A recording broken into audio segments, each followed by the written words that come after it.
Boa noite a todos, novamente. Nós vamos reiniciar o nosso GEAS com a presença do querido amigo, o professor Carlos Alexandre Rei Matias, professor na Universidade Federal Rural do Rio de Janeiro, ex-aluno da casa, ex-orientado, um grande amigo, que vai falar para vocês hoje sobre o tráfico de animais silvestres. Então, boa noite, Carlos.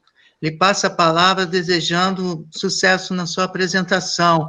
Peço também aos alunos que possam usar o chat para a gente ir fazendo as perguntas, para depois a Giovana Guedes nos mediar, para que você possa responder ao final da apresentação, e tendo alguns minutos a mais, a gente abre um debate mais, vamos dizer assim, mais fluido, né? Então, boa noite, Carlos.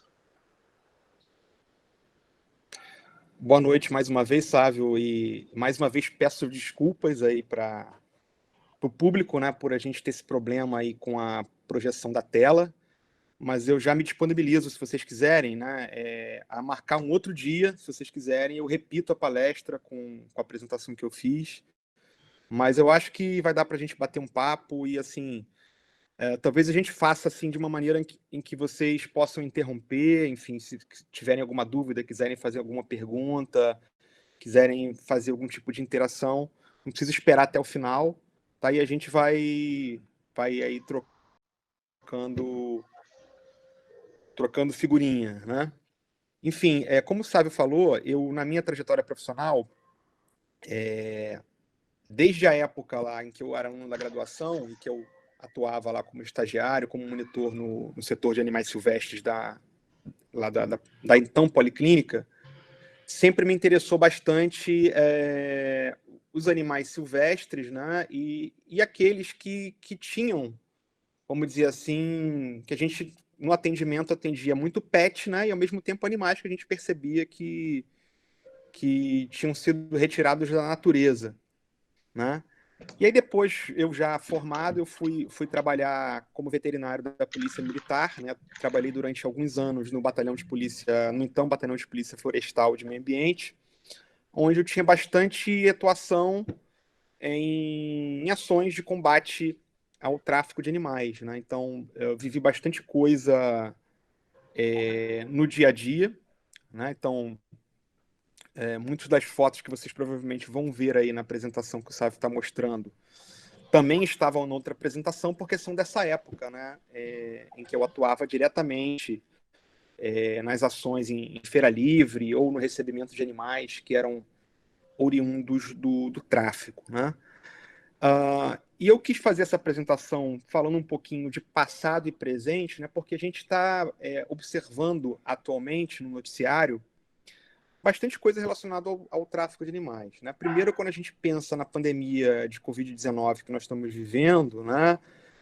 Todo mundo sabe que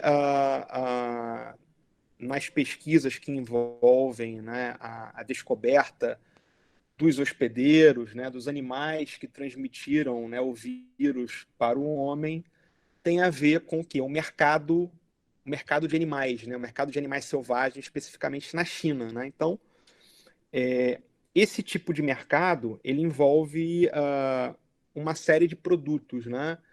Então, a gente, claro que quando fala de tráfico de animais silvestres no Brasil, a gente sempre foca mais para o animal que depois vai chegar no consumidor final e vai ser um animal de companhia, né?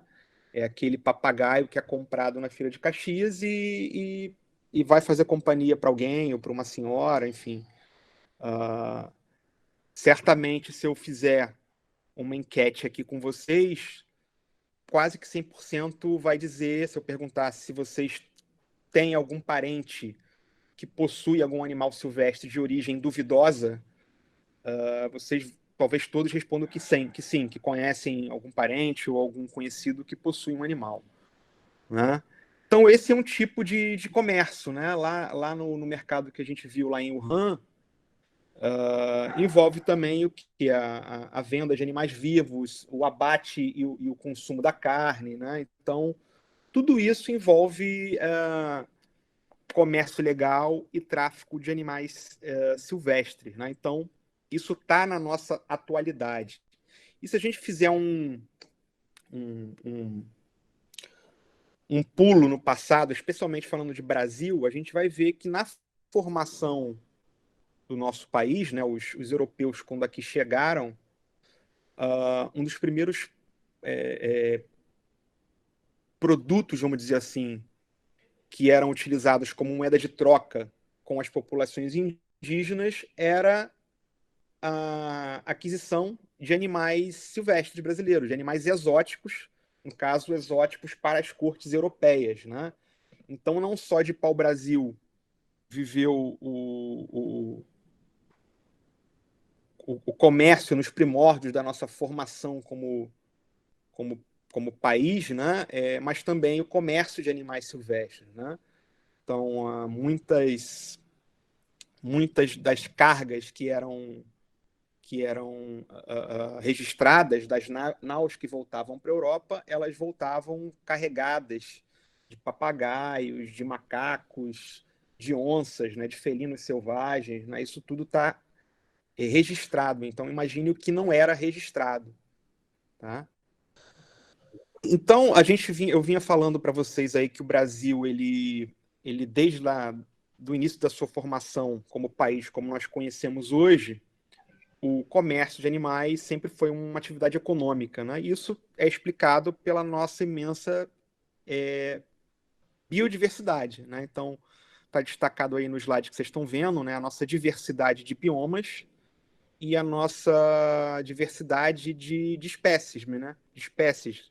Né? Então, a gente, claro que quando a gente fala de tráfico de animais, a gente foca mais nos vertebrados, especialmente mamíferos, aves e répteis. Né, que é o que chama mais atenção das pessoas, mas a gente também tem anfíbios, peixes, invertebrados, enfim.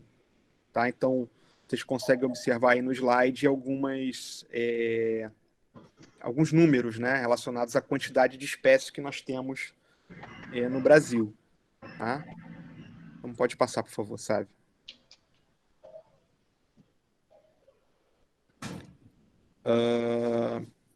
Então, a biodiversidade ela sofre uma série de ameaças, né? E dentre essas ameaças, a gente pode considerar e deve considerar a caça e a captura de animais. Pode passar para o próximo slide, por favor, sabe? Então, a gente tem aí a destruição de hábitats. Pode ir passando o slide todo, né? A introdução de espécies exóticas. E aí, o que tem a ver mais com o tema da nossa palestra aqui, que é a caça e a captura de espécies. Né? Então, quando a gente fala de caça e captura, é tanto a captura de animais para o seu consumo de carne ou o consumo de alguma das suas partes, né? Como também a captura para a venda dos animais vivos. Né? Pode passar, por favor.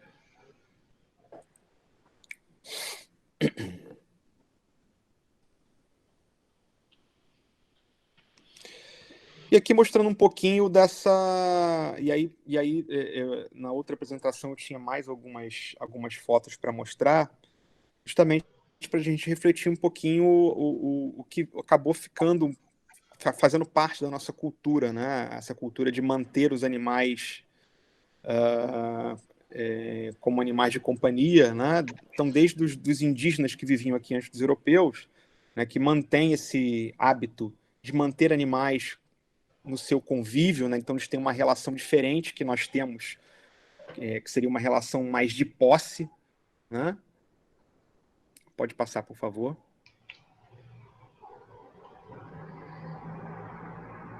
E aqui mostrando um pouquinho desses registros históricos, né?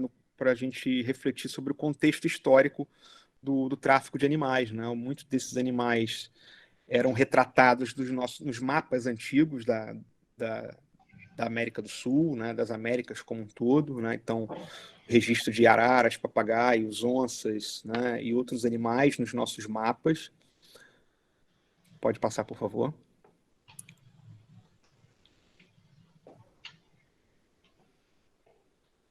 De maneira que a nossa formação aí como população, manteve um pouco dessa cultura, né, de manter animais como animais de companhia ou manter animais de cativeiro, né? Muitas pessoas mantêm esses hábitos, né? Se nós, numa situação normal, saíssemos à rua, fôssemos em algum bar ou em alguma região do interior ou do subúrbio, a gente facilmente consegue observar, por exemplo, alguém que mantém um passarinho numa gaiola, né? É um hábito comum da nossa população, apesar das leis, que nós vamos falar daqui a pouquinho, que existem e que regulamentam a manutenção de animais silvestres em cativeiro. Pode passar, por favor. Então, a gente vai começar a falar um pouquinho aqui de legislação, né? Então, antes da legislação que a gente conhece hoje, que regulamenta a gestão da fauna no Brasil, né? Só para, de maneira ilustrativa, pode passar, por favor, mais um. A gente tem, ainda na época do Brasil Colônia, como exemplo aqui, duas legislações que eram as chamadas ordenações, né? Eram as ordenações reais, né? Tem aqui uma ordenação manuelina e uma ordenação filipina, porque são o nome dos reis de Portugal na época, né? Que de alguma forma tinha alguma relação com a proteção dos animais ou a utilização da fauna, né? Então, uma que tinha a ver aqui com a proibição do uso de armadilhas, a outra que tinha a ver com a utilização de rede de pesca, né? Mas a gente não tinha nenhum tipo de legislação no sentido mais de proteger diretamente a fauna.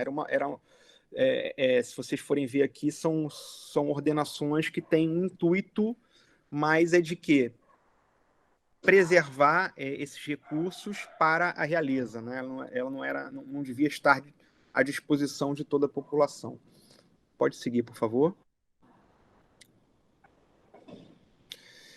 E aí, até a década de 1980, de 1960 até a década de 80, pode ir passando, sabe? São várias legislações que eu cito aí.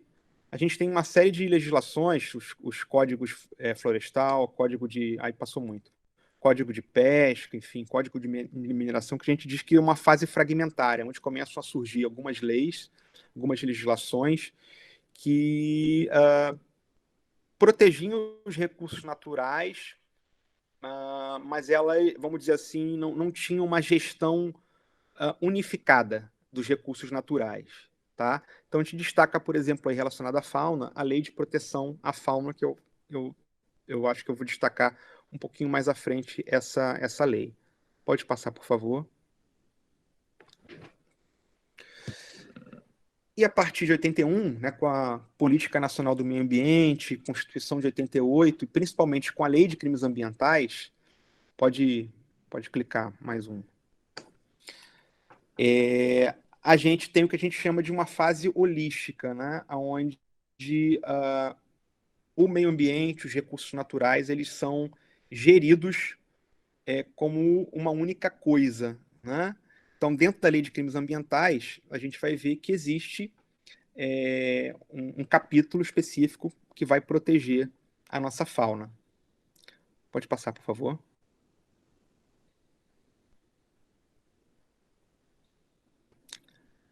Mais uma. Pode passar, sabe?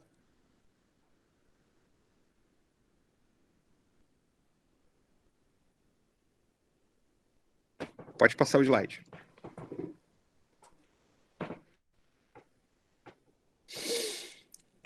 Aqui são dois marcos importantes, né? Só para vocês observarem da maneira como os legisladores viam e tratavam, né, os animais. Então, a gente tem aqui o Código Civil de 1916, que tratava os animais como seres semoventes, bens semoventes, né? Então, os animais como propriedade de alguém. Tá? Então, esse ainda é um conceito bastante utilizado para os animais domésticos, especialmente também os animais de produção. A Constituição de 88 já traz um conceito, especialmente um conceito que é aplicado à fauna como um todo, que considera os animais como bens bens ambientais, né? Então, eles são bem comuns do povo brasileiro. Então, incumbe, né, pela Constituição de 88, ao poder público o dever de proteger os animais. Então, ele vai proteger os animais através de uma série, né, de legislações. Pode passar, por favor.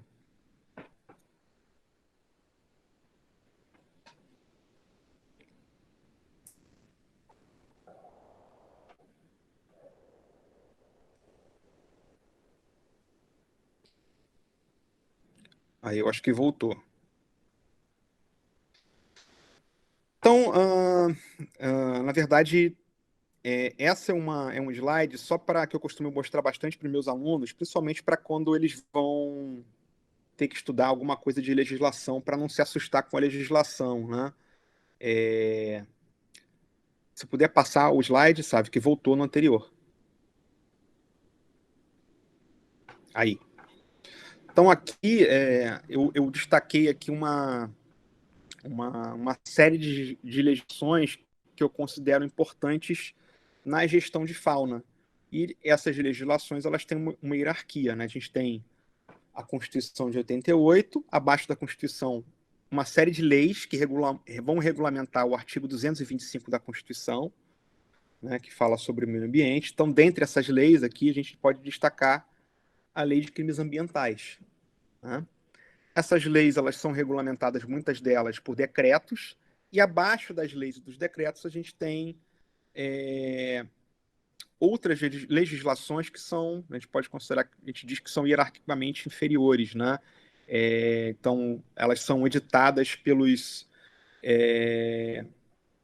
por órgãos, né? Por órgãos ambientais e outros órgãos do Poder Executivo, né? Então, por exemplo, o IBAMA, ele cria uma instrução normativa que vai regulamentar a manutenção de fauna em cativeiro, né? Então, por exemplo, se alguém quiser começar a criação de um determinado animal silvestre em cativeiro, ele vai ter que seguir essa instrução normativa do IBAMA, seguir todas as recomendações e os pré-requisitos para poder se registrar lá como um criador conservacionista ou um criador comercial, tá? Então aqui tem a própria lei de Lista Nacional de Espécies da Fauna Brasileira Ameaçadas de Extinção, também é uma portaria do Ministério do Meio Ambiente. Então não precisa. Qual a diferença dessas legislações para as leis e para os decretos? Elas não precisam ser criadas e aprovadas pelo Poder Legislativo, pela Câmara dos Deputados, pelo Senado Federal. Basta lá o ministro do Meio Ambiente assinar essas legislações. Pode seguir, por favor.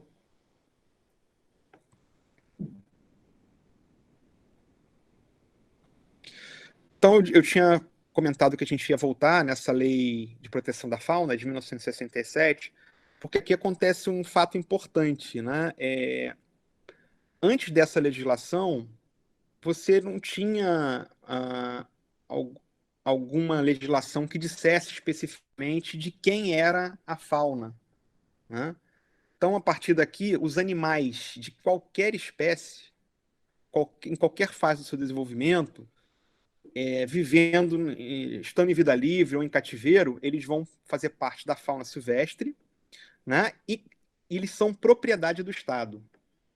Então, a partir daí, não é permitido a um cidadão ir lá na natureza, ir no ninho de uma ave e capturar os filhotes e dizer que é dele. Então, a fauna, ela é propriedade do Estado.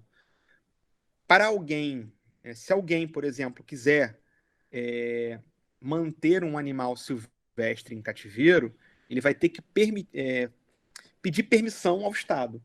Através do quê? Por exemplo, vai se registrar lá como um criador, ou vai criar um zoológico, aí ele vai ter permissão do Estado para manter aquele animal. Tá? Mas isso aí são outras legislações, eu não sei nem se vai dar tempo da gente se aprofundar nisso aqui hoje. Pode seguir, por favor. Vai passando, isso aqui eu vou pular.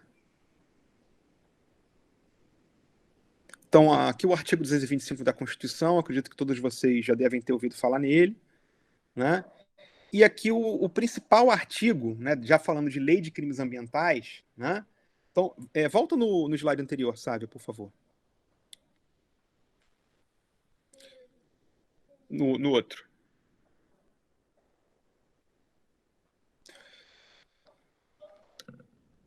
Então, se vocês olharem o artigo 225 da Constituição, que vai dizer lá que todo mundo tem direito a um meio ambiente ecologicamente equilibrado, esse artigo diz que incumbe ao poder público proteger, por exemplo, a fauna. Então, como ele vai proteger a fauna? Através de criação de uma série de legislações. Passa para o slide seguinte, por favor. Uma dessas legislações é a Lei de Crimes Ambientais. Próximo, por favor.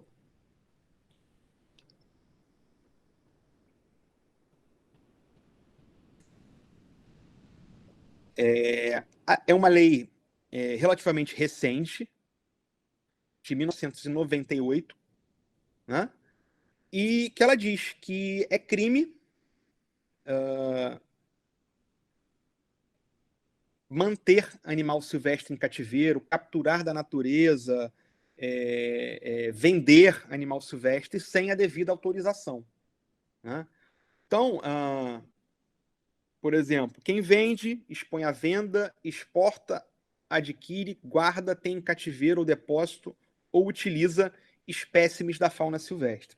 Se vocês forem olhar esse item aqui, do parágrafo 1º do artigo 29, é aquele que mais caracteriza o que seria o tráfico de animais, né?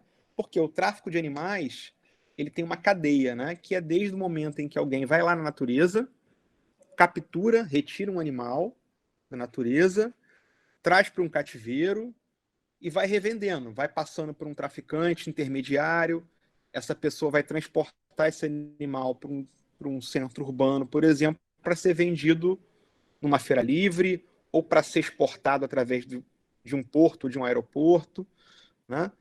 Não existe aqui na legislação dizendo tráfico de animais. O que mais se aproxima é isso daqui, tá? E não existe dentro da legislação algo que diferencie aquela pessoa que comprou um animal na feira e que mantém como animal de companhia, né, mantém aquele animal de forma ilegal, do traficante que vende um animal na feira livre, por exemplo.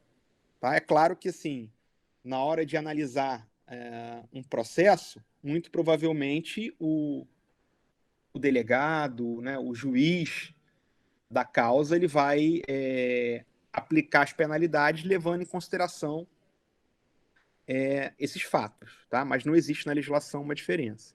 Pode passar, por favor.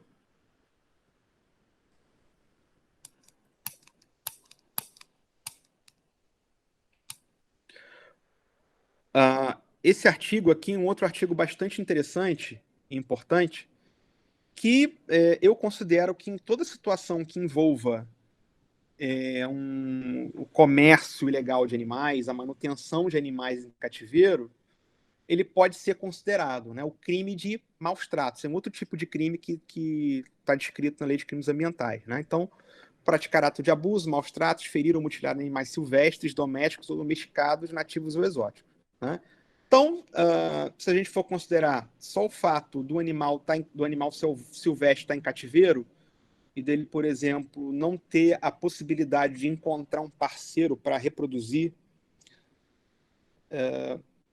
isso pode já ser considerado maus tratos, né? Na grande maioria das vezes, os animais não têm a capacidade de expressar o seu comportamento natural, né? O comportamento natural da espécie. Além de, obviamente, aquelas características que ficam mais óbvias para a gente, que são as lesões que muitos dos animais apresentam quando eles estão em cativeiro. Pode seguir?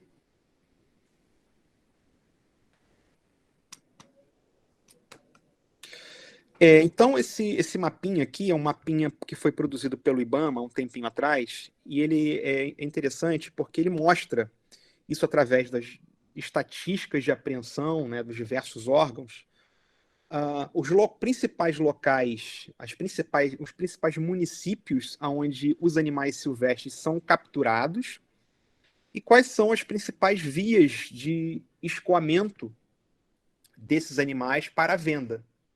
Então, se vocês observarem aí, esses traçados aí vermelhos são estradas, né? As áreas do mapa que estão mais num amarelo claro, num laranja claro, são esses municípios onde você tem um maior índice de captura de animais, né? Então, seriam talvez os locais aonde deveria se ter um foco principal para a educação ambiental ou para fazer algum trabalho com a população, que certamente a população que vai na natureza para capturar os animais é uma população que, na sua grande maioria, vai fazer isso porque utiliza esses animais como recurso financeiro, né, para se manter.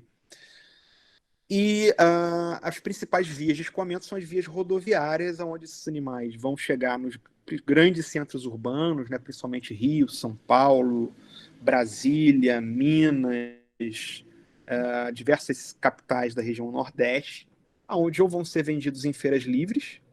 Então, a gente, falando de comércio interno, a gente teria as feiras,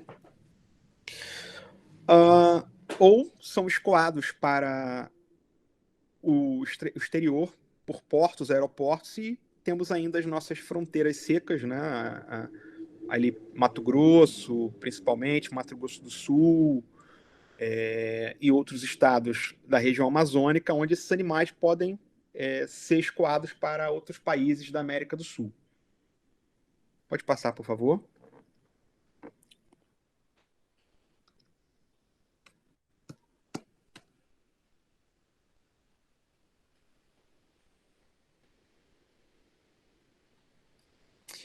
Então, aqui, só destacando essa foto aqui que vocês estão vendo na esquerda da tela de vocês, é a foto de um veículo onde os animais, são muitas vezes a forma como esses animais são transportados, né? Então, em pequenas caixas, camufladas em compartimentos dos veículos. Então, é o que eu estava falando anteriormente do artigo 32 da Lei de Crimes Ambientais, né? Crime de maus tratos, vamos dizer assim. E embaixo a gente tem aqui a imagem de uma feira livre, que, se eu não me engano, é a Feira de Honório Gurgel, no município do Rio de Janeiro, né? Então, praticamente todos os municípios, os maiores municípios aí, têm feiras livres, e em algumas delas, né, além do que a gente tradicionalmente observa de comércio, especialmente de alimento, né, alimento de origem vegetal, alimento de origem animal, a gente tem também, em alguns deles, a venda de animais vivos, né? Talvez uma das diferenças que a gente possa observar, né, quando a gente compara, por exemplo, com o mercado de Wuhan, por exemplo, na China, né, que é onde se acredita que foi originada a pandemia pelo novo coronavírus, é que nessas feiras livres que tradicionalmente que a gente conhece aqui na nossa realidade, os animais silvestres, eles não são abatidos para o consumo ali no local, né? É mais o comércio dos animais vivos e principalmente de pássaros. Tá? O próximo slide, por favor.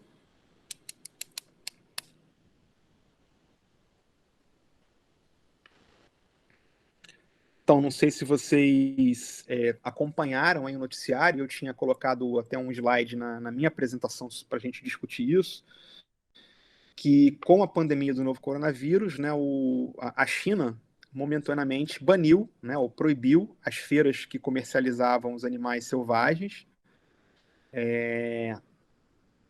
mas existe uma pressão muito grande, né, para que essa proibição não seja uma proibição permanente, porque muitas famílias na China vivem da criação desses animais, né? Então existe um comércio, tanto um comércio legal de animais selvagens na China, como também um mercado ilegal, né? Um mercado que inclusive envolve o comércio de pangolim, né? Que é um dos hospedeiros que acredita-se, né, que tenha desencadeado aí a transmissão do novo coronavírus para o homem. Né?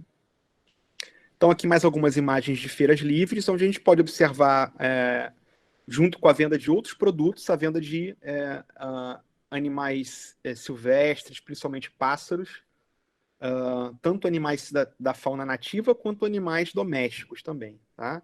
E uma série de equipamentos, apetrechos, que são também utilizados para a captura desses animais. Próximo slide, por favor.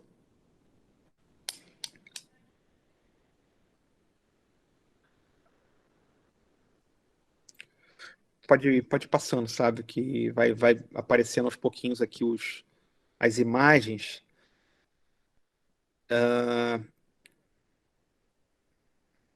Então, essa aqui é a principal realidade quando a gente pensa em feira livre no Brasil, onde quando ocorre a apreensão de animais, né, o quê?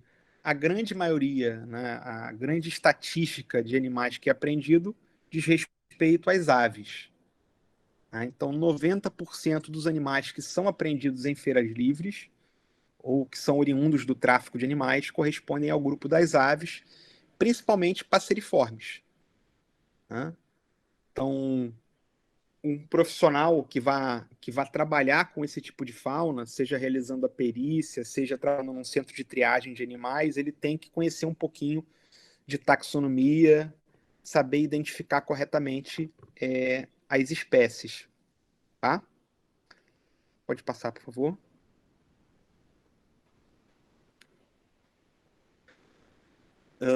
Volta, por favor.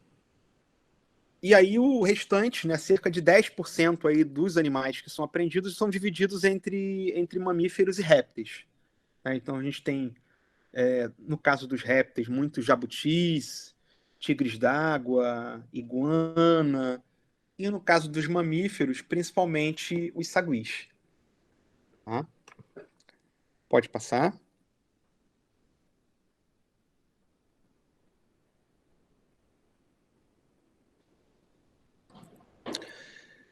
É uma das preocupações que se tem, né, que deve se ter com o tráfico de animais, é a possibilidade desses animais transmitirem doenças. Tá? A gente está vendo essa realidade no dia a dia hoje, quando analisa, né, a questão da pandemia, quando ocorre o surgimento, né, a emergência de uma doença infecciosa, né, então a grande maioria das doenças infecciosas emergentes são zoonoses, e muitas dessas zoonoses elas envolvem dentro da sua cadeia de transmissão animais selvagens, espécies de animais selvagens, né? Numa situação de cativeiro de animais que são capturados para serem vendidos, a gente tem um contexto em que muitas espécies que não teriam contato na natureza acabam tendo um contato íntimo, né? Fora as situações a que os animais são submetidos, né? Situações de estresse, falta de alimento, a questão sanitária. Então, tudo isso possibilita que os animais adoeçam e muitos deles acabam vindo a óbito. Pode passar, por favor?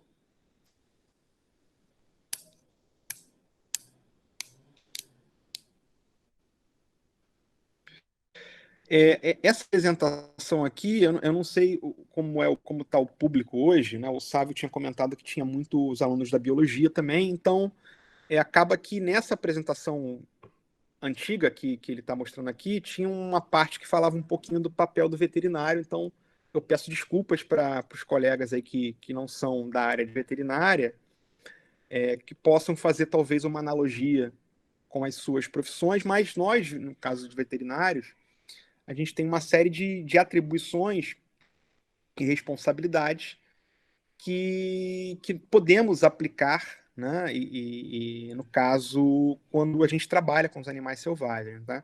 Então, a prática da clínica e todas as suas modalidades é uma atribuição do veterinário. Né? Então,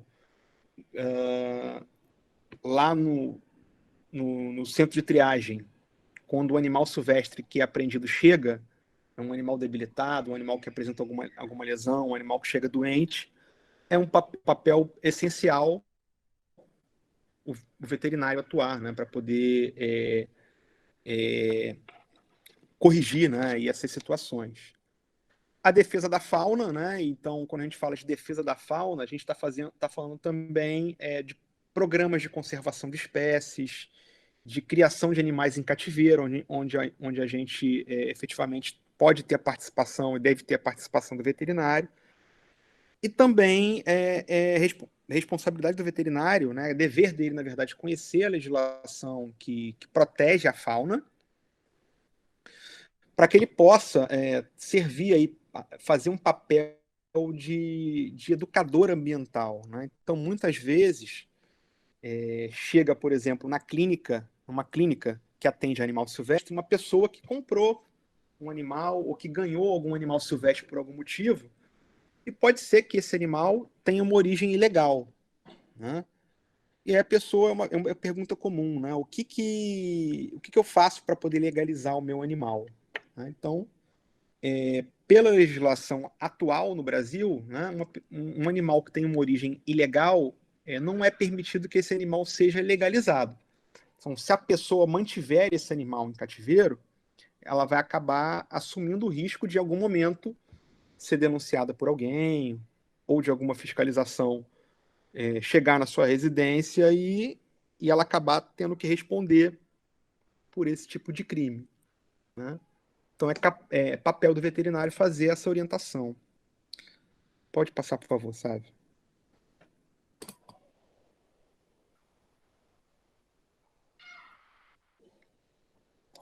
Então, já falei aqui da correta identificação da espécie. É de extrema importância a gente saber identificar as espécies, saber identificar, por exemplo, as espécies ameaçadas de extinção, né? Então, especialmente nesses casos, né, o veterinário ele deve orientar, né, o seu cliente a entregar esse animal para algum órgão competente, né? Pode passar, por favor.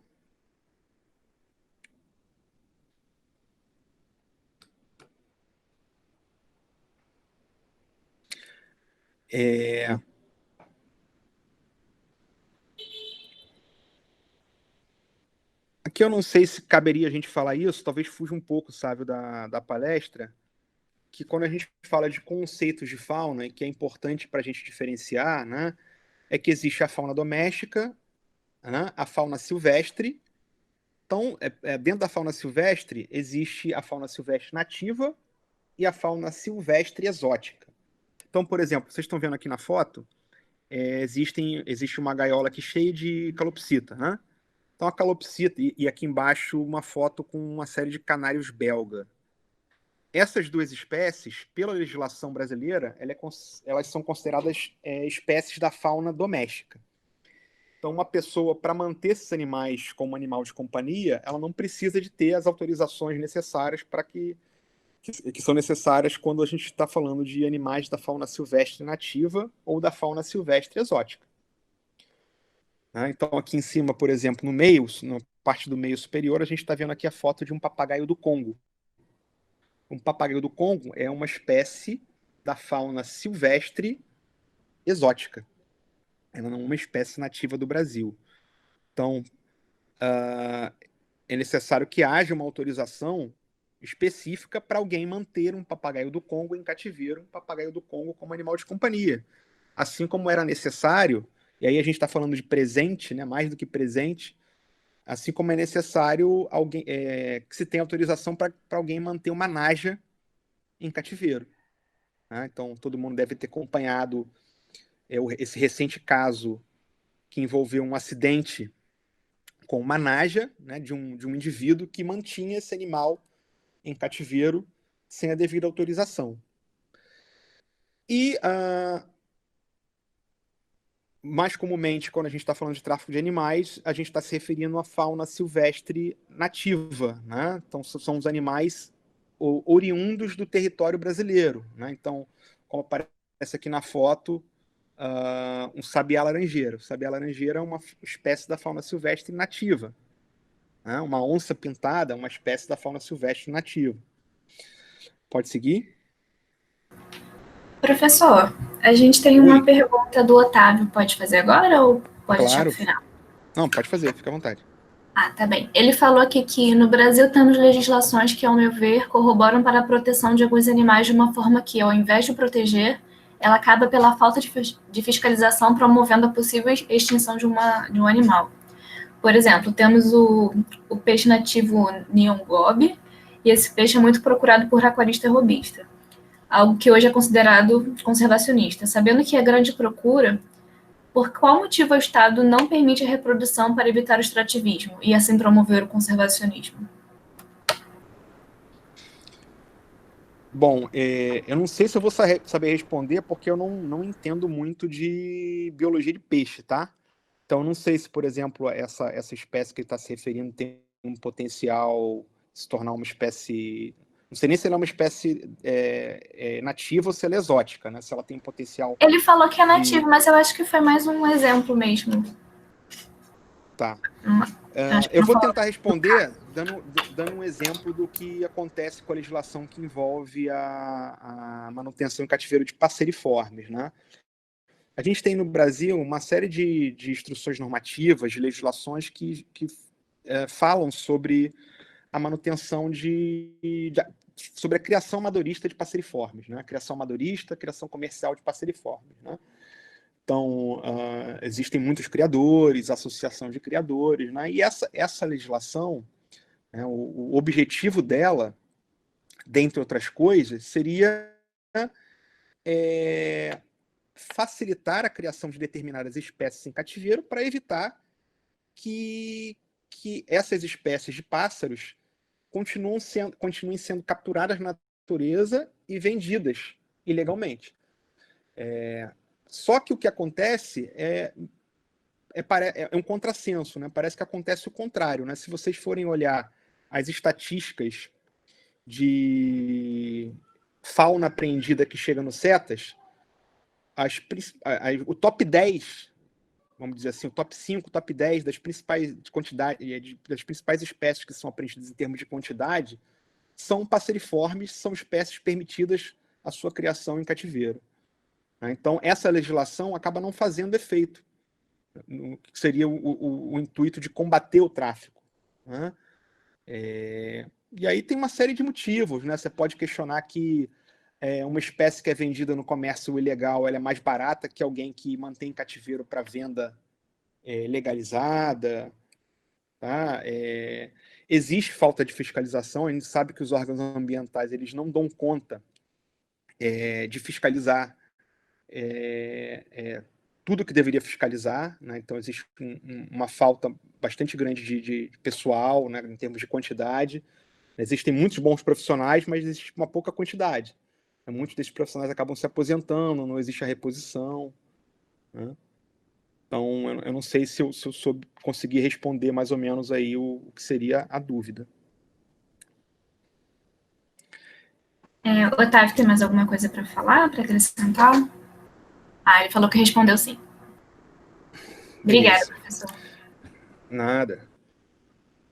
Então, aqui é mais uma imagem que ilustra um pouquinho o que é a realidade de uma situação de apreensão de animais numa feira livre, né? Quando existe uma operação que, vamos dizer assim, obtém sucesso em apreender animais, né? Claro que isso é sempre uma incógnita. Você pode ter uma operação em que você apreende nenhum animal, ou que você apreende um animal, ou que você apreende 10, 100, 300... Né? E aí, o veterinário, muitas vezes, que estiver envolvido numa situação dessa, ele vai se deparar com esse fato aqui, ter que quantificar, identificar os animais, né? Se for apreensão em alguma rodovia, muito provavelmente o carregamento vai ser grande, né? Então, os órgãos de fiscalização, né, hoje em dia, para eles obterem sucesso nessa fiscalização, eles têm que ter um trabalho de inteligência muito grande. A gente sabe que hoje a tecnologia também muitas vezes vai ajudar o infrator. Aquela realidade que existia talvez aí até o início dos anos 2000, de você ter nas feiras livres uma exposição mais ostensiva dos animais para o possível comprador, hoje em dia já é mais raro de acontecer, né? Então, na grande maioria das vezes, o traficante ele fica lá na feira livre e ele alicia possíveis compradores e combina uma entrega em um determinado local, justamente para fugir da fiscalização, né? Existe hoje também, hoje em dia, a modalidade de venda pela internet, né, que também tenta fugir um pouquinho aí da fiscalização. Então, se vocês vasculharem, é uma pena também que na apresentação eu mostrava algumas imagens de sites do Facebook que ofereciam sagui, ofereciam jacaré. A gente tem também a utilização dos correios para envio de animais, né? Também tinha algumas imagens para mostrar para vocês de animais que foram apreendidos nos correios. Né? Então, vem lá numa caixinha como se fosse um produto comum, né? Toda embalada, com a identificação, não diz qual é o produto. Quando aquela caixa passa no raio-x, né? Muitas das vezes o operador lá dos correios confia de alguma coisa diferente, e aí verifica-se depois que é algum animal. Professor, posso fazer uma pergunta? Oi. Claro. No caso de apreensão assim, de grande porte, como a gente teve agora há pouco tempo, aquela apreensão de vários jabutis, geralmente essas apreensões muito grandes, elas são feitas por denúncia anônima ou simplesmente bate a fiscalização aleatoriamente e conseguem pegar? Então, não existe uma regra, né? Depende. Pode ser que seja uma apreensão que é fruto de algum serviço de inteligência, de um órgão de fiscalização. Olha, soube-se através de uma denúncia anônima ou de algum tipo de investigação que em determinado dia, determinado veículo vai trazer um carregamento de animais da Bahia para o Rio de Janeiro. Então, a Polícia Rodoviária Federal, nesse caso, vai fazer lá um monitoramento até chegar o momento ideal para poder apreender os animais. Né? Então, pode ser denúncia anônima, pode ser uma operação de rotina. Então, por exemplo, em Feira Livre, Feira de Caxias, Feira Januário Gurgel, é muito comum diversos órgãos de fiscalização fazerem também operações aleatórias. Então, resolveu-se que em determinado dia do mês de agosto a gente vai fazer uma operação na Feira Caxias, independente se tem alguma investigação ou não, entendeu? Então isso pode variar. E foi importante você ter citado aí esse caso. Também é uma pena também. Eu tinha colocado na apresentação essa notícia do carregamento que foi apreendido, se não me engano, em Juiz de Fora, né? ou foi levado para o CETAS de Juiz de Fora, uma quantidade imensa de jabutis, de filhotes de jabutis, justamente para mostrar, né, que a gente, lá no início da palestra, né, eu tinha falado um pouquinho sobre a questão do tráfico de animais no contexto da pandemia, né, eu falei sobre o contexto histórico da nossa formação como país, na época do Brasil colônia, do comércio de animais como uma atividade econômica, os animais que eram levados para as cortes europeias.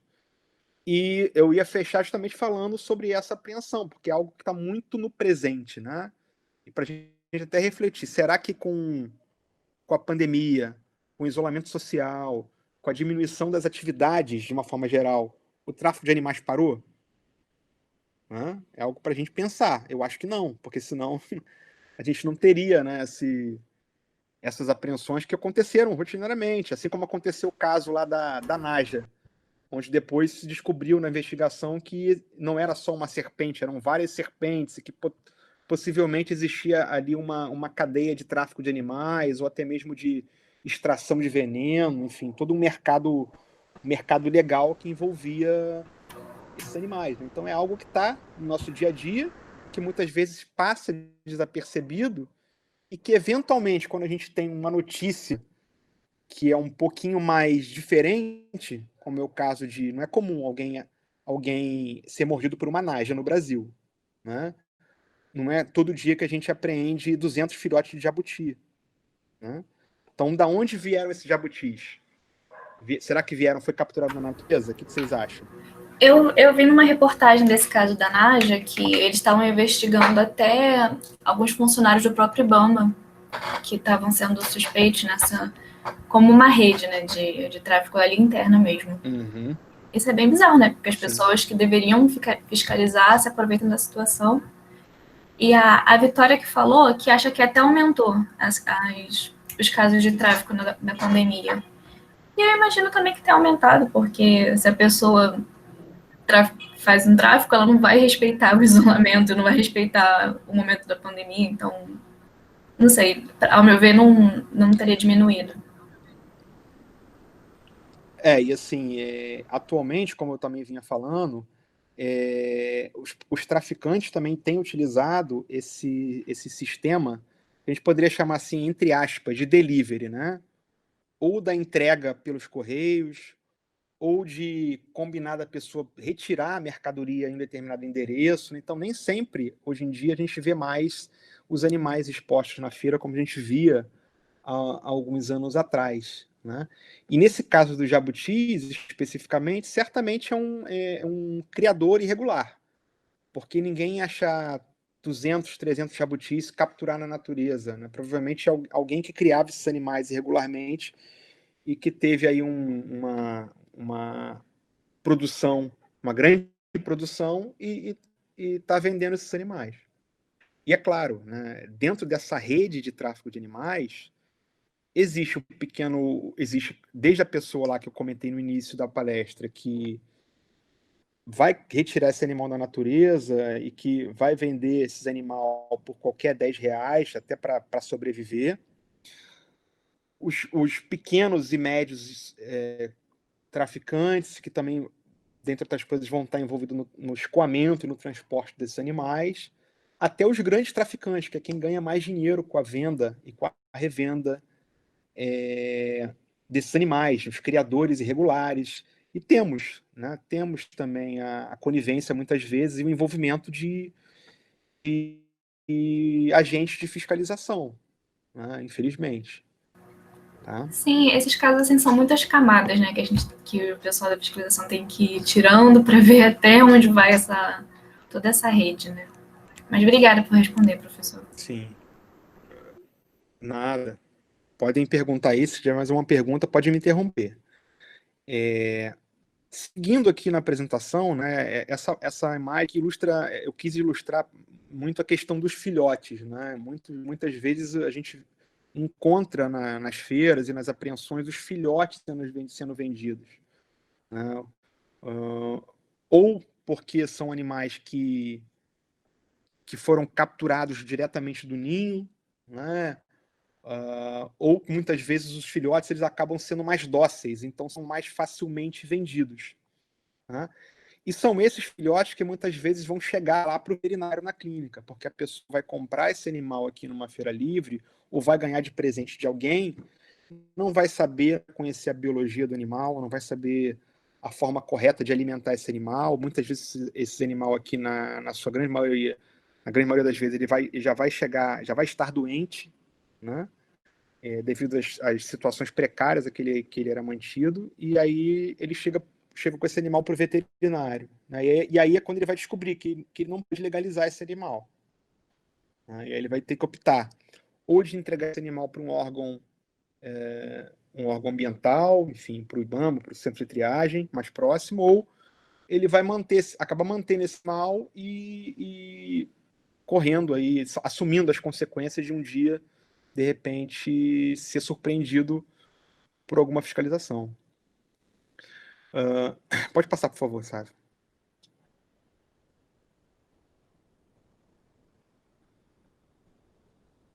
Aqui mais algumas imagens também para ilustrar mais um caso aqui de um animal que veio a óbito, algumas espécies que são às vezes mais não é tão fácil de encontrar, né? Às vezes algumas espécies de primatas diferentes que aparecem. Pode passar, por favor. Então, no caso aqui de um macaco prego, né, a gente não vai ver, dificilmente vai ver numa feira livre um macaco prego sendo vendido, né? Então, esse animal, quando ele é vendido no comércio ilegal, ele acaba sendo mantido em depósitos clandestinos. Pode passar, por favor.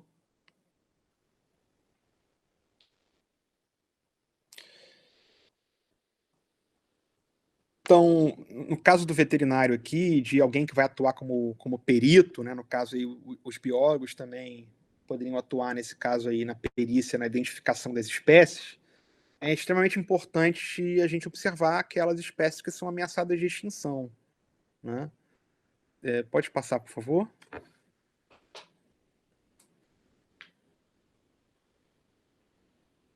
Então, o fato da espécie ser ameaçada é considerada um agravante que faz com que a penalidade ela seja aumentada na hora da aplicação da lei, tá? Então a gente não falou disso, é importante a gente mencionar. Atualmente, as penas que são aplicadas para crimes que envolvem o comércio ilegal de animais, a manutenção ilegal de animais em cativeiro, são penas muito brandas. São penas inferiores a 3 anos de prisão. Então, no Brasil, quando as penas são inferiores a 3 anos de prisão, o indivíduo ele não permanece preso. Ele vai responder o processo em liberdade, né? Então, na grande maioria das vezes, vai acontecer o que a gente chama de transação penal. Então, aquela pessoa que está respondendo por um crime ambiental, ela vai pagar uma pena alternativa, né, uma cesta básica, né, ou algo do tipo, e vai pagar uma multa. É isso que acontece. Pode seguir?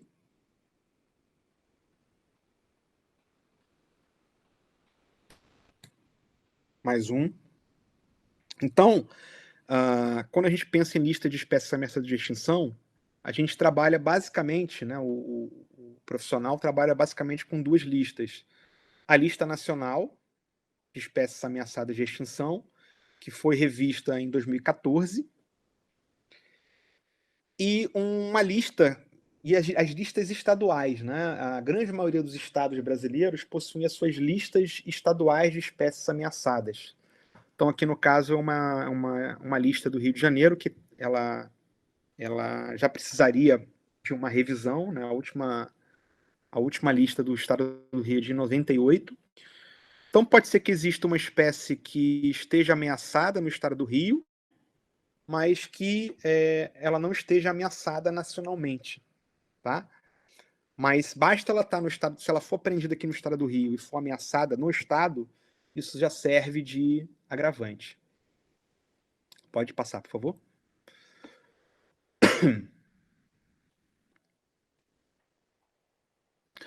Então, aqui só título de ilustração, né? A gente tem aqui o curió, que está aí na setinha. O curió é uma espécie ameaçada de extinção no estado do Rio, mas ela não está na lista nacional, tá?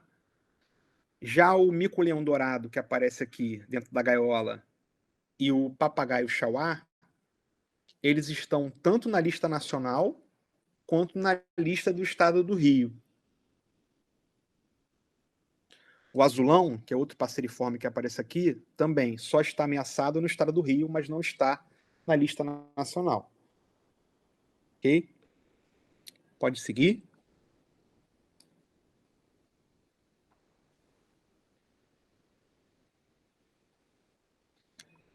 Pode passar.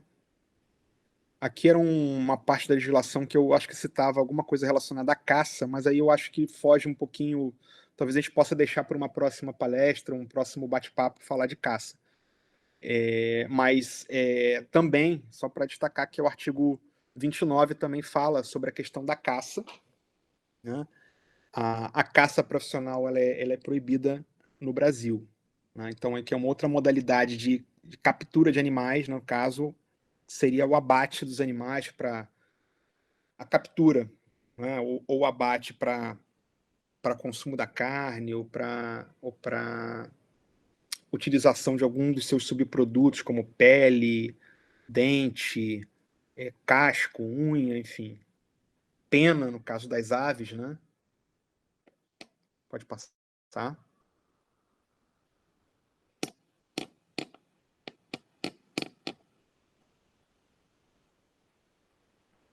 E aqui eram mais algumas imagens que eu falava sobre caça, que eu, na verdade, na apresentação que eu tinha feito, eu nem tinha inserido, né? Eu tinha só mostrado algumas imagens, mas não era mais para ilustrar, não para falar com mais detalhes. Que também é uma outra atividade que envolve o comércio, né, o tráfico de animais, o comércio de animais que seria para o consumo de carne. Pode passar?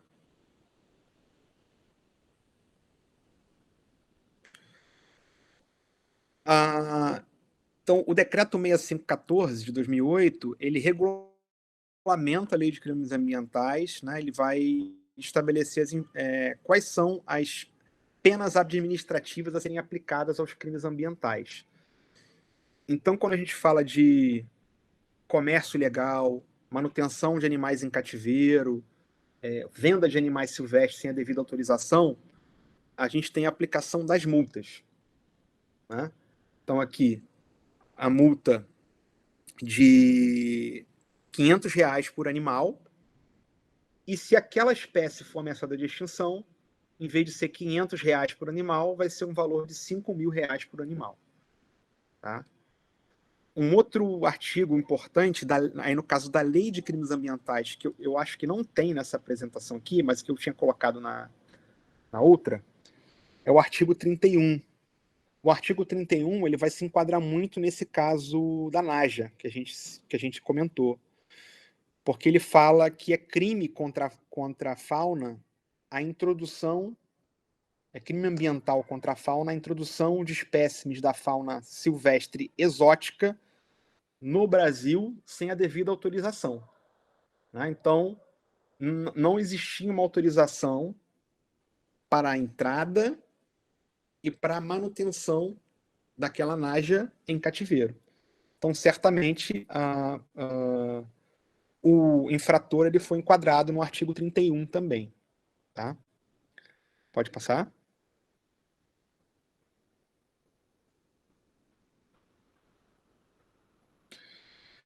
Esse aqui é um decreto que uma parte do decreto que fala das multas para no caso de caça profissional. Né? Então, aqui é uma multa de R$ 5.000, um acréscimo de R$ 10.000, de R$ 5.000, melhor dizendo, R$ 500 por indivíduo, e se for uma espécie ameaçada de extinção, R$ 10.000 por indivíduo.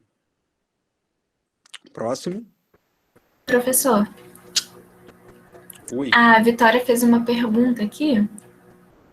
Posso fazer? Pode. Ela falou que quando a espécie é invasora ou determina algum risco para as populações endêmicas, como um caritrix híbrido, por exemplo, essa multa também é aumentada? Sim. No caso das multas, né, ela fala não só de espécies exóticas para o território nacional, ela fala também da introdução de espécies exóticas regionalmente. Né? Então, você tem, seu exemplo você deu aí do Calitrix jacus, ou do Penicillata, que se estabeleceu aqui na nossa região, ele poderia ser considerado uma espécie exótica, né, se ele for apreendido com alguém, por exemplo, ou alguém vendendo. Tá? Respondi? Eu acho que sim. Vicky, você quer falar mais alguma coisa? Ela falou que respondeu. Obrigada.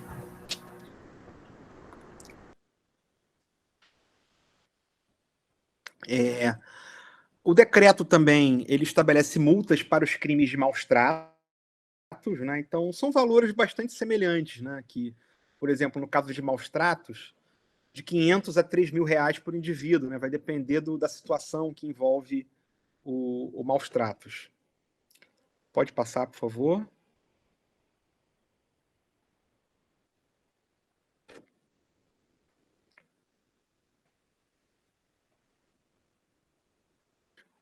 Próximo slide.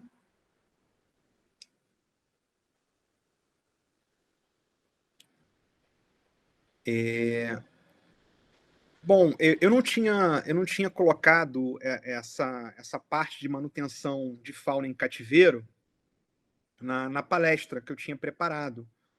Né? Eu posso falar um pouquinho, se vocês quiserem, sobre isso. Senão, a gente pode abrir para pergunta, para o bate-papo. Né? O que acontece? A gente tem tanto instruções normativas do Ministério do Meio Ambiente quanto dos órgãos ambientais estaduais que vão gerenciar a manutenção de fauna em cativeiro. Então, o que acontece? De alguns anos para cá, os órgãos federais, no caso o IBAMA, ele vem passando para os estados a gestão da fauna. Então, hoje em dia, por exemplo, no estado do Rio, eu quiser abrir um jardim zoológico particular, eu vou dar entrada no INEA, na Secretaria de Estado de Ambiente. Então, existe lá uma normativa do INEA que vai estabelecer quais são os requisitos que eu tenho que apresentar para poder ter autorização para abrir um jardim zoológico, ou para abrir um criador conservacionista, ou para abrir um criador comercial de espécies da fauna silvestre. Então, na verdade, no Brasil, é permitido a manutenção de fauna em cativeiro, né? Desde que contemple algumas dessas modalidades aqui. Então, tem jardim zoológico, o próprio centro de triagem é uma dessas modalidades. A gente pode ter centros de triagem particulares. Então, um centro de reabilitação de fauna. Pode passar, por favor, sabe?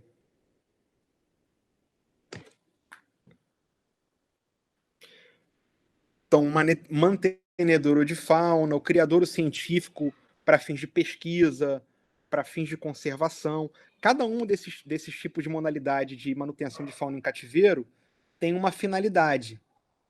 Pode passar mais um, Sávio, por favor.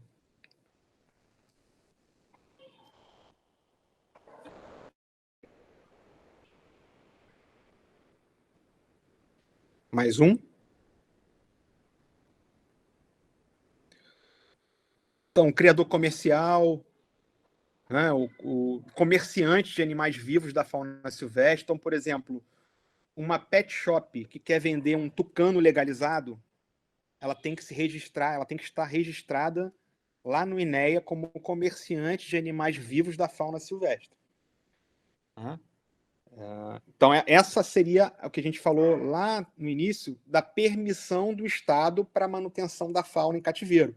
E aí, especialmente nessas situações aqui que envolvem nos tipos de modalidade de criação que envolve o comércio de animais, a gente tem como requisito para o comércio que os animais que vão ser vendidos, eles obrigatoriamente terão que ter nascido em cativeiro. Então, não vão ser um animal que é vendido num criador comercial, ele nasceu em cativeiro. Ele não foi capturado na natureza para ser depois vendido. Então, essa é a diferença. Tá? Pode ir passando, por favor. Então, aqui mais uma modalidade, por exemplo, a gente tem matadouro, abatedouro e frigorífico da fauna silvestre. Então, em alguns estados onde você tem o matadouro, abatedouro frigorífico de jacaré, de capivara, enfim, de espécies que possuem alguma demanda regional para esse tipo de comércio e que o órgão ambiental dá permissão. Pode passar.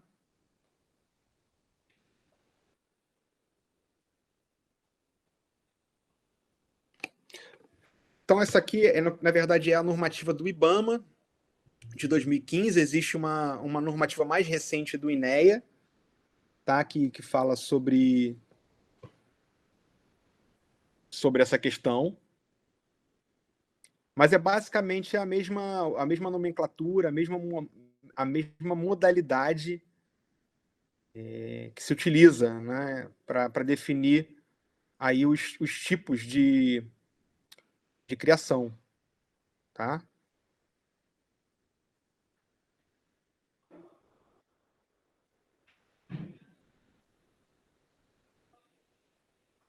Pode passar.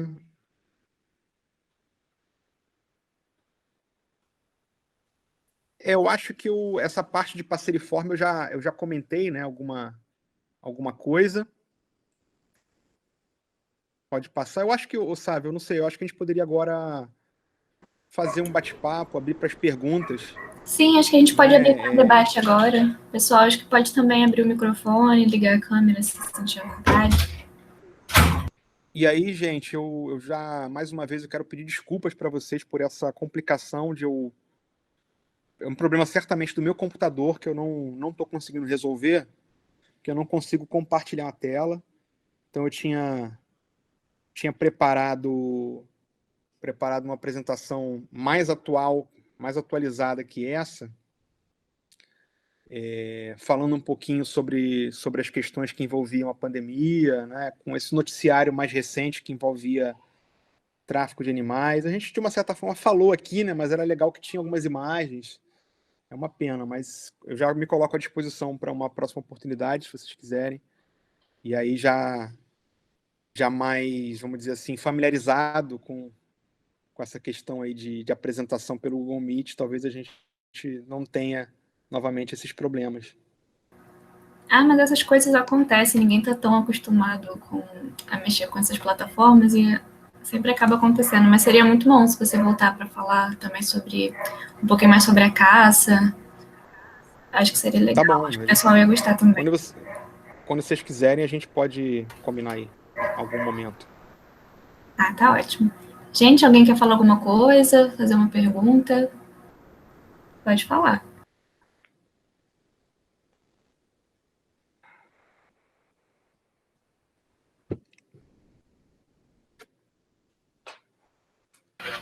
A Cristiane falou aqui que, com o ministro do Meio Ambiente, que enfatiza o atual momento de pandemia como oportuno para se passar a boiada, atropelando assim os mecanismos democráticos de discussões e esclarecimentos da sociedade sobre muitos dos interesses ambientais polêmicos do governo, possivelmente temos hoje uma atmosfera de entendimento favorável à impunidade por muitos desses traficantes? Desculpa, eu picotou a fala, eu não consegui entender a pergunta. Tá, eu vou ler de novo aqui. Com o ministro do Meio Ambiente, que enfatiza o atual momento da pandemia como oportuno para se passar a boiada, atropelando assim os mecanismos democráticos de discussões e esclarecimentos da sociedade sobre muitos dos interesses ambientais polêmicos do governo, possivelmente temos hoje uma atmosfera de entendimento favorável à impunidade de muitos desses traficantes?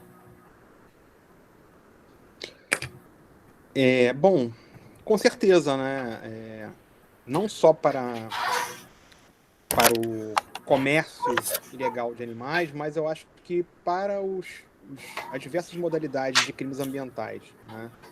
Então, a partir do momento em que, por exemplo, o chefe do executivo, né, o chefe da nação, ele faz um discurso favorável ao garimpo, né, por exemplo, a população subentende que isso é uma carta branca para que ela possa atuar sem nenhum tipo de punição, né? Na verdade, o que a gente vem observando, infelizmente, eu, pelo menos, eu vi,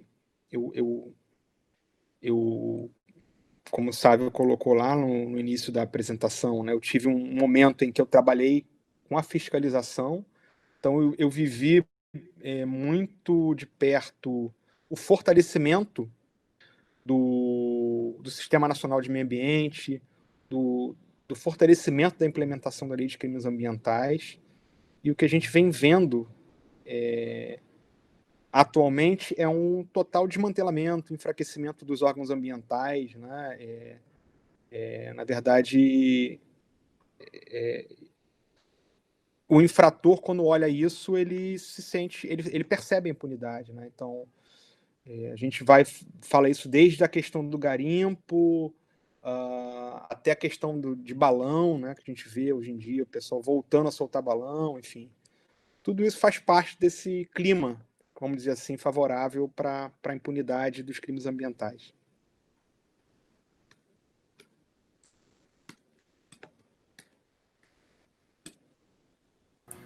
Eu tenho uma pergunta sobre a parte mais clínica. Eu não sei se eu não peguei o que você falou, mas para mim não ficou muito claro, sobre atendimento clínico de um animal que não é legalizado. O veterinário pode denunciar, assim, não sei se é viável o próprio clínico fazer essa denúncia, ou não sei. Então, o Sávio já tirou a apresentação, né? Tinha um slide lá na apresentação que falava sobre isso. Se quiser colocar de novo a apresentação aqui, talvez fique mais fácil para vocês verem. Existe uma resolução do Conselho Federal de Medicina Veterinária, indo para o final, sabe? Eu acho que é na frente dessa daí. Vai passando. Essa aí. Então, é a resolução 829 de 2006, olha. Que muita gente faz essa pergunta que você fez. Se eu estou lá na minha clínica e vem uma pessoa com um papagaio, com um jabuti, que comprou na Feira de Caxias, eu denuncio a pessoa? Né? O que eu faço? Né? Então, essa resolução aqui, ela esclarece bastante essa questão. Né? Então, diz lá que os animais silvestres, eles devem receber assistência médica veterinária independente da sua origem. Né? Então, está lá no Código de Ética do Veterinário que o veterinário deve prestar o atendimento aos animais, independente da origem dele. Né? E aí, durante o atendimento, é importante que o veterinário elabore lá o prontuário, né, faça a identificação da espécie, que identifique a pessoa que está mantendo o animal ali sob sua guarda, né? E aí cabe ao veterinário fazer aquele papel que eu comentei, né, de educador, né, explicar qual é a real situação. Olha só, existe uma determinada lei que proíbe que você tenha autorização para manter esse animal em cativeiro. Se você manter esse animal em cativeiro, você pode correr o risco de uma fiscalização te autuar, né? Enfim, dá todos os esclarecimentos, né, a respeito também de doenças, mas não cabe ao veterinário fazer a denúncia. Tá? Ficar atento se for uma espécie ameaçada de extinção, né? No caso, se for uma espécie ameaçada, é importante que o veterinário, aí, no caso, não vou dizer convencer, mas que ele possa fazer o máximo de orientações para que a pessoa entregue esse animal para um órgão competente, especialmente que esteja envolvido na conservação daquela espécie. Né? E é claro, isso é o caso de uma pessoa que tem um animal sob a sua guarda que é de origem legal. O que é diferente de um veterinário que, por exemplo, vamos supor que existe um criador de animais silvestres ilegal. E ele tem um veterinário que presta assistência para ele. Né? Aí, nesse caso, o veterinário, se tem uma denúncia e essa pessoa seja presa, por exemplo, o veterinário pode ser considerado conivente. Né? Então, vamos supor que você tem um criador comercial de animais e esse criador comercial tem um veterinário responsável técnico. Isso depois ficar comprovado através de uma denúncia que esse criador comercial estava envolvido no tráfico de animais.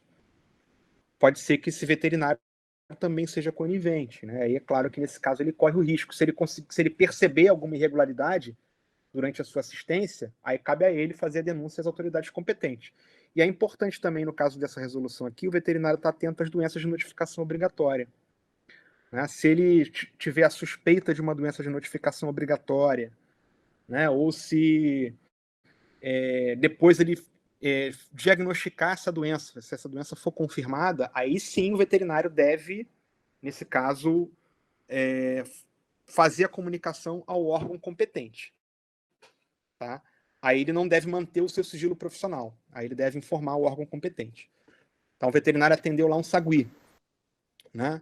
A pessoa que mantém o sagui como animal de companhia. E aí vamos supor, né, Deus me livre que isso aconteça, mas que esse animal seja diagnosticado com raiva. O veterinário tem que fazer a notificação do caso. Tá? É muito complicado também para quem tem esses animais ilegais, que, por exemplo, eu tenho uma conhecida que tem um papagaio há mais de 20 anos. E eu lembro que quando estava no início da faculdade, ela até comentou que ela levaria para eu consultar o papagaio porque eu não denunciaria ela. Então, assim, é complicado, né? Porque as pessoas sabem, mas elas deixam de levar o bicho para ter atendimento com medo de ser penalizado por isso. Sim, muitas vezes isso acontece também. E muita gente faz essa pergunta também, até quando ela quer fazer uma entrega voluntária no centro de triagem, por exemplo. Eu quero entregar o meu papagaio porque eu estou com medo de ser denunciado, né? Às vezes ela acha também que nesse trajeto ela fica com medo de alguém denunciar ou de a polícia pará-la. Isso acontece. A Mariana fez uma pergunta aqui também. Ela falou que, atualmente, criadores de outros estados do país têm licença para comercializar espécies exóticas. Alguns criadores vendem até espécies silvestres exóticas, que são endêmicas de outros países. O que você acha sobre isso? Se o professor Sávio quiser também falar alguma coisa sobre. Então, existe uma legislação específica que trata sobre a manutenção de espécies da fauna silvestre exótica. Tá? Não sei aqui de cabeça agora qual é essa normativa, mas eu sei que existe uma lista, né? Não é toda e qualquer espécie silvestre exótica que é permitido o comércio, é permitida a manutenção como animal de companhia. Certamente uma naja não é permitida nessa lista. Entendeu? Se eu não me engano, inclusive, estava proibido até pouco tempo atrás, não sei se mudou isso, criação comercial de serpente, né? Criação comercial de primata, né? Não sei se houve alguma modificação, né? Pode ser que tenha surgido uma legislação mais recente aí que eu desconheça, mas existe uma série de pré-requisitos para a pessoa tanto comercializar, adquirir essas espécies, né?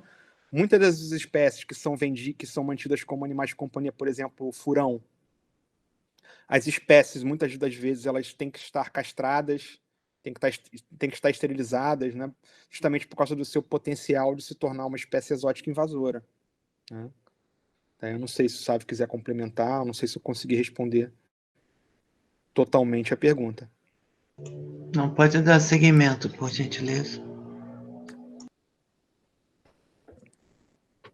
A Karina também perguntou se o animal foi ilegal e aparecer para atendimento com doenças claras de problemas de manejo e maus tratos. O veterinário pode denunciar, então?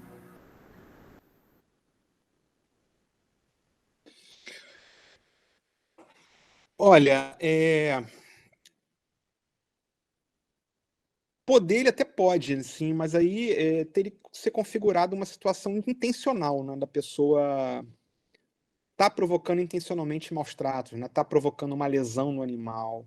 Erro de manejo, na maioria das vezes, é uma questão de falta de conhecimento, né? Então, eu diria que não é comum, eu nunca, pelo menos, vi casos em que algum veterinário denunciou o cliente por conta disso. Pode acontecer em situações que realmente, intencionalmente, a pessoa, já é a segunda vez, a terceira vez que a pessoa vem com o mesmo animal, volta à clínica com essa mesma lesão, com uma lesão, uma fratura ou um determinado tipo de mutilação, que é o caso, por exemplo, que pode acontecer, especialmente nos animais domésticos, de animais de companhia que são vítimas de zoofilia, né? Às vezes o veterinário clínico ele pode desconfiar por aquelas lesões que a pessoa ou algum contato da pessoa tenha tido relações com aquele animal e que provocou aquelas lesões. No caso de animais silvestres é mais raro de acontecer isso, porque justamente na maioria das vezes de erros de manejo é mais um erro, uma falta de conhecimento.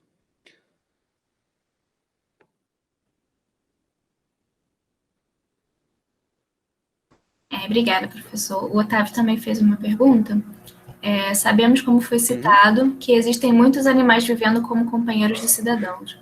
Não seria mais viável para o órgão público responsável tentar regularizar de alguma forma esse animal, visto que dessa forma poderia obrigar ao tutor a proporcionar meios de saúde e melhor qualidade de vida? Muitos destes órgãos não dispõem, como já dito, de pessoas para fiscalização e talvez nem para reabilitação. Regularizar não seria algo mais viável? Então, dentro daquelas modalidades que eu brevemente falei para vocês, existe uma que é a de mantenedor da fauna silvestre. E, bem recentemente, o INEA, o órgão estadual de meio ambiente, ele passou a regulamentar essa questão do mantenedor, né? O mantenedor já existe há bastante tempo, mas por falta de regulamentação, não vinha sendo permitido esse tipo de modalidade de criação de animais. O que seria o mantenedor de animal silvestre? É alguém que voluntariamente se oferece para poder manter um animal silvestre. Normalmente, isso no passado era feito até com animais exóticos. Animais eram um animal, uma pessoa que mantinha um circo, e ela tinha no circo lá um leão. Então ela era um mantenedor da fauna silvestre, porque ela mantinha grandes felinos, né, urso, esse tipo de coisa. E aí, mais recentemente, esse tipo de modalidade ele passou a ser utilizado para situações que envolvem, por exemplo, uma pessoa que quer muito ter um gavião. Vamos supor que existe uma pessoa que tem o desejo de ter um gavião. E aí você tem lá no CETAS uma série de indivíduos que chegaram no CETAS porque fraturaram a asa na linha de pipa, ou porque bateu numa janela, e esse animal nunca mais vai voar, né? E aí o órgão ambiental ele vai fazer uma lista de pessoas interessadas a serem mantenedores de fauna, qual é a espécie que ela tem interesse de manter, aí ela tem que comprovar que ela tem condições de manter esse animal, ela tem que comprovar que ela tem condições de manter uma assistência veterinária para aquele animal. Tem toda uma série de exigências que a legislação prevê, mas recentemente o INEA aqui no estado do Rio já vem implantando essa modalidade de criação, que talvez seja aí uma alternativa. Então, também para quem não tem dinheiro para comprar uma determinada espécie que seja de um valor maior, né, no mercado. Enfim, um papagaio que nunca mais vai poder voltar para a natureza porque não pode mais voar, ou porque ele tem uma determinada alteração comportamental, enfim. Entendi. Obrigada, professor. O Felipe Andrade também fez uma pergunta. Temos percebido um aumento importante da ocorrência da fauna silvestre em ecossistemas que já sofreram antropomorfização. Eu me embolei aqui. E associa-se ao isolamento social e consequente redução do trânsito de pessoas por estas regiões. Existe o risco de que a caça e captura venha a aumentar proporcionalmente, já que a oferta para captura aumenta? Vale um alerta para o reforço da fiscalização e combate ao tráfico? Eu acho que sim. Uma pergunta bem interessante, né? A gente, desde o início da pandemia, eu acho que muitos de vocês devem ter recebido vídeos no WhatsApp de animais silvestres, animais selvagens aparecendo em cidades, né? Ou aparecendo na proximidade das casas das pessoas, né? Justamente pela falta de movimentação, de trânsito de pessoas, diminuição das atividades econômicas, os animais eles acabam voltando, né, a ocupar os espaços que eles antes ocupavam, né? Muitas dessas espécies, às vezes até atraídas por que anteriormente eram atraídas pelo lixo, por exemplo. Então, é claro, essa proximidade pode facilitar a captura, pode facilitar a caça para quem tem essa intenção, né? As unidades de conservação, desde o início da pandemia, estão fechadas para o público, né? Mas será que esse fechamento, o caçador, por exemplo, vai respeitar? Ele já não respeitava antes, né? Porque ele entrava para caçar sem autorização. Será que ele vai respeitar só porque agora não pode ninguém entrar na unidade de conservação? Então, talvez fique até mais fácil para ele caçar, né? Então, eu não tenho dados afirmar com certeza isso, mas é uma possibilidade. Entendi, obrigada. Professor Sávio, a gente já são 8h35, você quer falar alguma coisa? A gente já pode ir encerrando. Sim. Primeiro, eu quero te agradecer, Giovana, pela excelente mediação. E obrigada também você. A todos da comissão organizadora. Dizer também que, embora a gente tenha conseguido fazer uma divulgação muito em cima, mas a gente ficou feliz também com a presença de vários alunos que são nossos alunos, mas não participavam do GES e que estão aqui presentes hoje, então, vocês são sempre bem-vindos, e a gente está feliz de recebê-los, né, um grupo aberto, né, evidente que muitas vezes assuntos que são muito restritos à medicina veterinária, mas aí a gente sinaliza isso, né, porque não seria de interesse, mas a gente tem trabalhado assuntos transdisciplinares, assuntos transversais, que são de interesse das várias áreas de conhecimento que com essas fronteiras fractais dialogam, né, e que é muito importante a gente partilhar esse conhecimento e, de alguma forma, ter essa visão holística e dialogar com todos.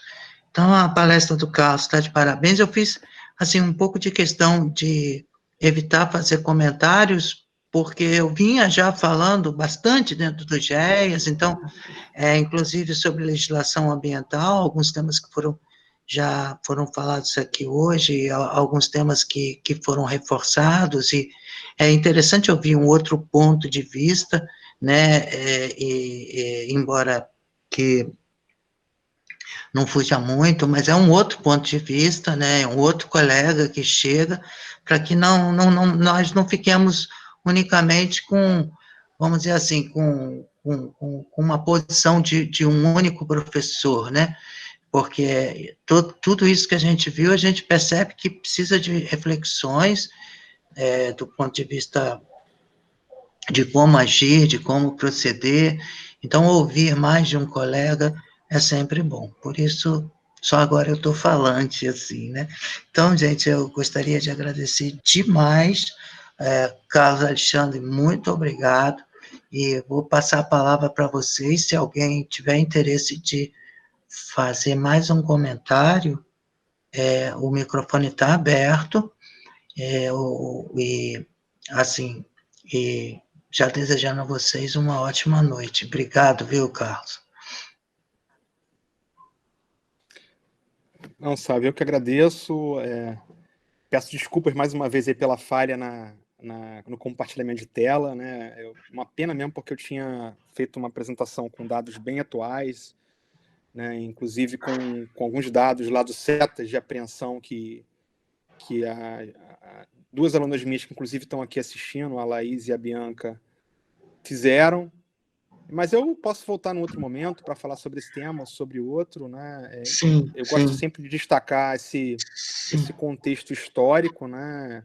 O tráfico de animais, ele não é uma coisa nova, ele sempre existiu, né? Os animais, eles sempre foram moeda de troca, né? Seja pelo seu caráter exótico, seja porque são fonte de alimento, são utilizados para ornamento. Na verdade, então, muito antes do próprio pau-brasil, né, era o que era o primeiro, vamos dizer assim, recurso natural que foi contrabandeado, foi dentro de uma cultura expoliativa, né, de expoliação mesmo do meio ambiente, né, ou seja, o tráfico de animais silvestres foi a primeira atividade, vamos dizer assim, já dentro do espírito da época, vamos dizer assim, respaldada pelas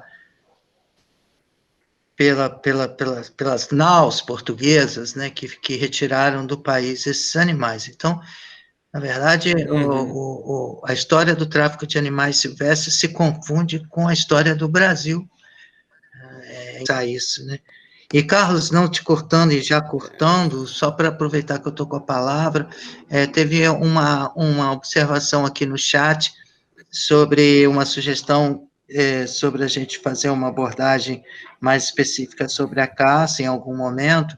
De verdade, nós da comissão organizadora temos discutido isso, esse tema já ficou tratado, a gente percebe que tratar do tráfico de animais silvestres tem vários segmentos, é possível fazer, inclusive, um seminário, um workshop, algo nesse sentido, porque uma coisa é você tratar da legislação, a outra, tudo dialoga, mas a legislação é uma abordagem, A legislação para o atendimento clínico é uma abordagem, né? A história da legislação, a história é uma abordagem, e dentre as ameaças que são impetradas quanto à nossa fauna, a caça é uma abordagem específica que dentre tantas outras ameaças que nossa diversidade biológica vem enfrentando, está dentro da nossa esfera de discussão e de trazer em breve, seja no GEA, seja no EFMAS, mas nós vamos trazer sim, e obrigado aí pelo reforço com a sugestão. Sim, eu queria agradecer também a todo mundo que participou, que se inscreveu. A gente fez a divulgação um pouquinho em cima da hora, mas apareceu bastante gente, a gente ficou bem feliz com isso. E tá todo mundo aqui. 24 sobreviventes ainda. Pois é. Não, e o bacana é que a partir de agora a gente tem uma nova metodologia de inscrições, né, que a gente conseguiu se organizar para que todos os nossos eventos, então, sejam, a partir de então, através de um link que a gente vai inscrever os alunos e não mais da forma que vinha sendo feita. Foi um grande avanço do ponto de vista, vamos falar assim, de vencer as tecnologias e as questões burocráticas que estão a nosso favor, vamos colocar assim. Uhum. Mas somos universidades irmãs, estamos juntos, espero a gente se encontrar em breve, e vou, então, despedindo de todos, tá? Todos que estão aqui presentes, muito obrigado, Carlos, obrigado, Eduardo. Eu que agradeço mais uma vez. Até a próxima para todos vocês. Karina, uma boa noite. Hanna, Paula, Gustavo, Carlos Henrique, Beatriz, a Ana também está aí, o Otávio, a professora Kátia. Um abraço, professora Kátia, a Cristiane, a Natália, a Giovana Campos. Uma boa noite. Não esqueçam de preencher a lista de presença, quem não preencheu. Tchau, Laís. Boa noite. Tchau, gente. Boa noite. Obrigada, professor Carlos. Tchau, gente. Nada, eu que agradeço. Tchau, Carlos. Até a próxima. Até. Foi ótimo.